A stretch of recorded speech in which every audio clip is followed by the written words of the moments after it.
যে খবরের দিকে নজর রাখবো, দুই বিচারপতির বেনজির দ্বন্দ্ব। বিচারপতি সৌমেন সেনকে তোপ দাগলেন বিচারপতি অভিজিৎ গঙ্গোপাধ্যায়। এমনটাই কিন্তু জানা যাচ্ছে যে দুই বিচারপতির দ্বন্দ্ব এবার প্রকাশ্যে এসেছে। হাইকোর্টের দুই বিচারপতি, তাদের দ্বন্দ্ব এবার প্রকাশ্যে এসেছে, যেখানে বিচারপতি সৌমেন সেনকে তোপ দাগলেন বিচারপতি অভিজিৎ গঙ্গোপাধ্যায়।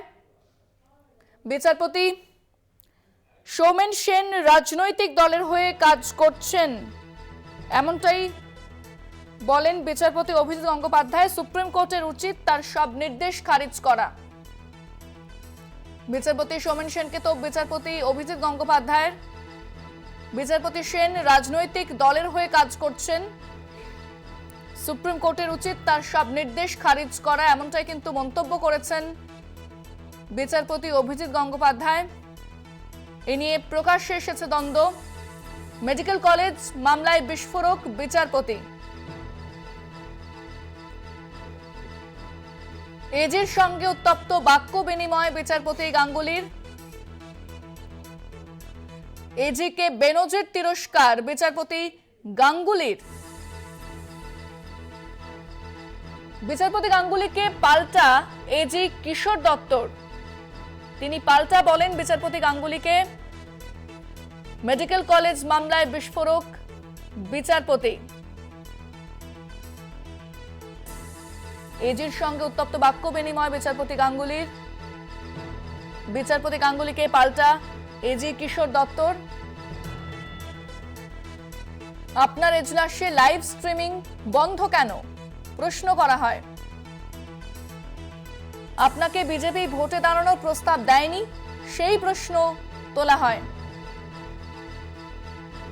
আপনার সাহস থাকলে বলুন, এমনটাই বলেন এজি কিশোর দত্ত। বিচারপতি গাঙ্গুলিকে পাল্টা এজি কিশোর দত্তের প্রশ্ন।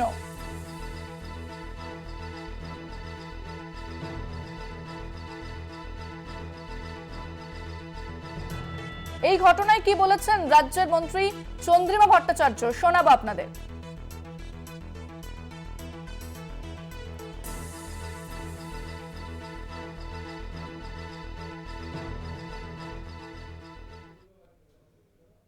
বিচারপতিদের কতটা অবধি যাওয়া দরকার সেটা নিশ্চয়ই বিচারপতিরা বুঝবেন, এবং আরেকজন বিচারপতিকে যদি একজন বিচারপতি তাকে উদ্দেশ্য করে কিছু বলেন, তাহলে আমার মনে হয় তিনি তার নিজেকেই অপমান করছেন।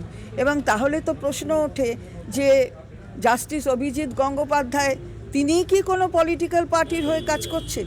তো এগুলো কিন্তু কোনো প্রসঙ্গ কখনো ওঠাই উচিত না। জজ তো নিরপেক্ষ থাকবে, তার এইসব কথা বলার কোনো মানে হয় না, অর্থ হয় না। আমরা বারবার কথা বলছি।